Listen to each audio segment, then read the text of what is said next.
10 محرم کی رات امام حسین علیہ السلام اپنے تمام ساتھیوں کو صبح شہید ہونے والوں کے نام بتا رہے تھے۔ سب سے پہلے عباس کا نام لیا اور فرمایا، اے عباس، کل تم شہید ہو جاؤ گے۔ پھر علی اکبر کا نام لیا، پھر اون و محمد کے نام لیے۔ رفتہ رفتہ ایک ایک کے نام لیتے رہے۔ شہزادہ قاسم منتظر تھے کہ میرے چچا حسین میرا بھی نام لیں گے۔ بالآخر آپ اٹھ کے فرماتے ہیں، اے میرے چچا حسین، کیا کل شہید ہونے والوں میں میرا نام نہیں؟ امام حسین علیہ السلام نے مسکرا کے فرمایا، اے قاسم، موت تمہارے لیے کیا اہمیت رکھتی ہے؟ شہزادہ قاسم نے فرمایا، اے چاچا جان، اگر آپ کے قدموں پہ قربان ہونے کا نام موت ہے تو میرے نزدیک شہد سے بھی زیادہ میٹھی ہے۔ امام حسین نے شہزادہ قاسم کے سر کو چوما اور فرمایا، کل شہید ہونے والوں میں تمہارا نام بھی ہے اور علی اصغر کا نام بھی ہے۔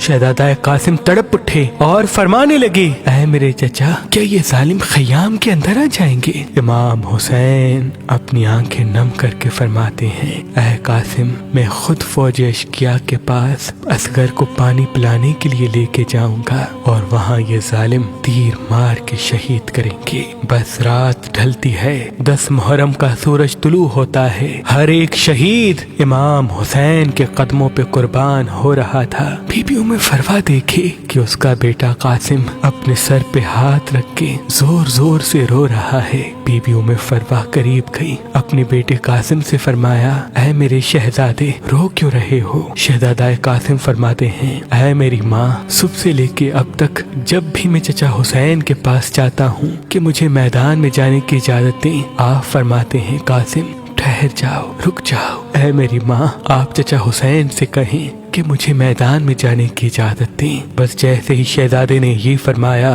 بی بی ام فروا کو امام حسن کی وصیت یاد آئی۔ آپ نے کہا، اے قاسم، تمہارے بازو پہ جو تعویذ باندھا ہے اس کو کھولو، کیونکہ تمہارے بابا حسن نے فرمایا تھا کہ یہ تعویذ قاسم کے بازو پہ باندھ لو، اور ان قریب ایک وقت ایسا آئے گا جب میرا بھائی حسین غریب ہو جائے گا، تب یہ تعویذ کھول کے میرے بھائی کو دینا اور یہ کہنا کہ میری طرف سے قاسم کی قربانی قبول کرے۔ بس جیسے ہی شہزادہ قاسم نے تعویذ کھولا، اس میں امام حسن کی وصیت تھی، اس کو پڑھا اور دوڑتے ہوئے اپنے چچا حسین کے پاس آیا اور فرمایا، اے میرے چچا حسین، میرے بابا نے آپ کے لیے کچھ لکھا ہے۔ امام حسین نے اپنے بھائی کے تعویذ کو آنکھوں پہ رکھا، چوما اور پڑھا۔ اس میں تحریر تھا، اے میرے بھائی حسین، میں نے بچپن میں سنا تھا کہ ہماری ماں وقت آخر ہمارے بابا علی سے فرما رہی تھی کہ میں نے اللہ کے رسول سے سنا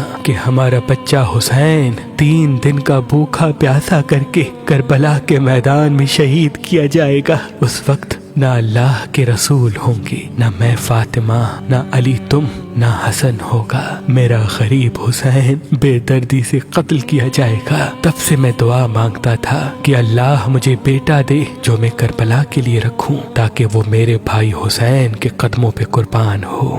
اے حسین، آج قاسم کو میری طرف سے اپنے قدموں پہ قربان ہونے کی اجازت دو۔ امام حسین رو کے تعویذ کو چومتے ہیں اور شہزادہ قاسم کے سر کو چومتے ہیں اور فرماتے ہیں، اے قاسم، جا، اللہ کی راہ میں قربان ہو جا۔ پھر آپ فرماتے ہیں، اے میرے بچے، آج ذرا میں تجھے پہناؤں گا۔ تاریخ نے لکھا، ایک ایک ذرا امام حسین اپنے شہزادے قاسم کو پہناتے رہے، لیکن کوئی بھی ذرا شہزادہ قاسم کے جسم پہ پوری نہ اتری۔ بالآخر شہزادے نے فرمایا، اے میرے چچا، مجھے بغیر ذرا کے میدان میں بھیجیں، شاید اللہ کی مرضی یہ ہے۔ بس اللہ اکبر کہہ کے حسن کا لال میدان میں آیا۔ شیر کی طرح فرماتے ہیں، اے فوج اشقیا، میں علی کا پوتا ہوں، عباس کا بھتیجا، حسن کا بیٹا، اگر کوئی ہے تو میرے مد مقابلہ ہے۔ عمر بن سعد، شمر اور دوسرے بہادر زور زور سے ہنسنے لگے